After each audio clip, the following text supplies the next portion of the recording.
আজ সোমবার 22শে চৈত্র 2026 সালের 6ই এপ্রিল, কর্কট রাশি, কর্কট লগ্ন, ক্যান্সার সাইনের জাতক জাতিকাদের আজকের দিনটি কিন্তু এক কথায় বেশ কাটতে চলেছে।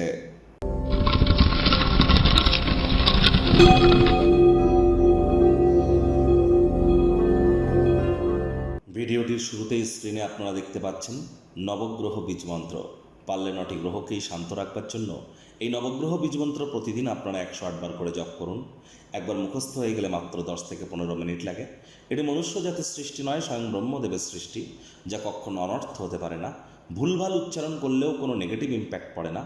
একই সাথে 9টি গ্রহকে আপনি শান্ত রাখতে পারছেন, এর থেকে বেটার কিন্তু আর কিছু হতেই পারে না। যে ব্যক্তি রেগুলার 108 বার নবগ্রহ বীজমন্ত্র জপ করে, আমি 100% গ্যারেন্টি দিয়ে বলতে পারি 6 মাস পর সে ব্যক্তির কিন্তু পুনর্জন্ম হয়ে থাকে। অর্থাৎ সেই ব্যক্তির জীবনে থেকে সমস্ত প্রকার শোক, তাপ, দুঃখ, কষ্ট, দারিদ্রতা, হতাশা এগুলি নিবারিত হয় এবং প্রারব্ধ সে নতুন করে তৈরি করে এবং তার নতুন কিন্তু ভাব, আদর্শ, সমৃদ্ধি, ব্যক্তিত্বের সমৃদ্ধি সেখানে কিন্তু নিজেদেরকে মহিমান্বিত করতে সক্ষম হয়। আজ সোমবার, চাঁদের আলো গায়ে লাগান, মায়ের সেবা করুন। যদি মস্তিষ্কগত দিক থেকে স্ট্রং হতে চান, ডিপ্রেশনকে যদি ধারে পাশে না আসতে দিতে চান, তাহলে অতিরিক্ত ডিম্যান্ড করবেন না। ডিম্যান্ড বা চাহিদার বাই প্রোডাক্টই কিন্তু ডিপ্রেশন, মাথায় রাখবেন। অতিরিক্ত চাহিদা থাকলে অতিরিক্ত হতাশাও আসবে। মায়ের সেবা করুন। মা মানেই চন্দ্র, তিনি মানেই মাতা, আর চন্দ্র মানেই তো মন। তাহলে মায়ের সেবা করলে মন মজবুত হয়। ভাগ্য মিটার আজ আপনাদের বলছে 8.5 আউট অফ 10। ভাগ্য আপনাদের অনুকূলেই থাকবে।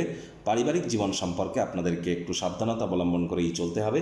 কায়িক পরিশ্রম হলেও শরীর মনে সতেজতা এবং তরতাজাই আপনারা অনুভব করবেন। চোট আঘাত প্রাপ্তি করতেই পারেন, শক্তির প্রদর্শন করবার চেষ্টা করুন। আজ অবশ্যই শরীর মনে তাহলে সতেজতাই অনুভব করবেন। যোগব্যায়াম, ধ্যান, প্রাণায়ামের সাহায্য নিন। অর্থগত ব্যাপারে আয় ইনকাম বাড়বে। নতুন উদ্যোগ পরিকল্পনার পাশাপাশি নতুন নির্মাণ কার্যের শুরুয়াতও করা যেতেই পারে। অতীতে যারা কোনো লোকজনের কথা শুনে অর্থ বিনিয়োগ করেছিলেন, সেখান থেকে উপকৃত হতে পারেন। আয় ইনকাম বাড়তে পারে। নতুন উদ্যোগ পরিকল্পনা, নির্মাণ কার্যের শুরুয়াতও করা যেতেই পারে। চাকরিজীবীদের অফিসের পরিবেশ কিন্তু এক প্রকার ঠিকঠাক, তৎসত্ত্বেও কম কথা বলে কাজ বেশি করুন। কাজের জায়গায় যারা আপনি যাদের শত্রু বলে মনে করেন, তারাও কিন্তু আপনার সাথে বন্ধুত্ব করতে পারে কোনো ভালো কর্মের কারণে। সময়ের গুরুত্ব আপনারা বুঝুন এবং চেষ্টা করুন যতটা সম্ভব টাইম ম্যানেজমেন্ট সম্পর্কে জ্ঞান বৃদ্ধি করা যায়। কাঁধে থাকা অ্যাসাইনমেন্টগুলি ডেডলাইন আসার আগেই সম্পূর্ণ করবার চেষ্টা করুন। রাজনীতিবিদদের জনসংযোগ বৃদ্ধি করতে হবে, সমাজে তবেই পপুলারিটি বাড়বে। শিক্ষার্থী বিদ্যার্থীরা যে কোনো প্রকার পরীক্ষা প্রতিযোগিতায় সফলতা প্রাপ্তি করবেন। উচ্চশিক্ষার জন্য যারা বিদেশ যাত্রার কথা ভাবছিলেন, ভাগ্যদেবীও আজ আপনাদের পক্ষেই আছেন। সন্তান সন্ততি থেকে থাকলে তারাও তাদের কৃতিত্বের দ্বারা আপনাদেরকে গর্বিত অনুভব করাবে। হাউস ওয়াইফদের জন্য দিনটি এক প্রকার বেশ।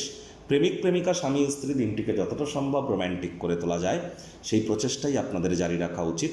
অবিবাহিতদের বিবাহের যোগ পরিলক্ষিত হচ্ছে। যারা প্রেমে পড়েননি তাদের জীবনে স্বপ্নের নারী বা পুরুষের আগমন আজ কিন্তু হতেই পারে। একটু প্রচেষ্টা আপনাদেরকেও করতে হবে। শত্রুপক্ষ, বিরোধী পক্ষ আজ কিন্তু খুব একটি শক্তিশালী থাকছে না। পরিবার পরিজনদের উপর জোর করে নিজের মতামতকে জাহির করলেই ক্ষতি। ছোটোখাটো ব্যাপারে অন্যের বিষয়ে ভুল ত্রুটি ধরার স্বভাব থাকলে ইমিডিয়েট ত্যাগ করার চেষ্টা করুন।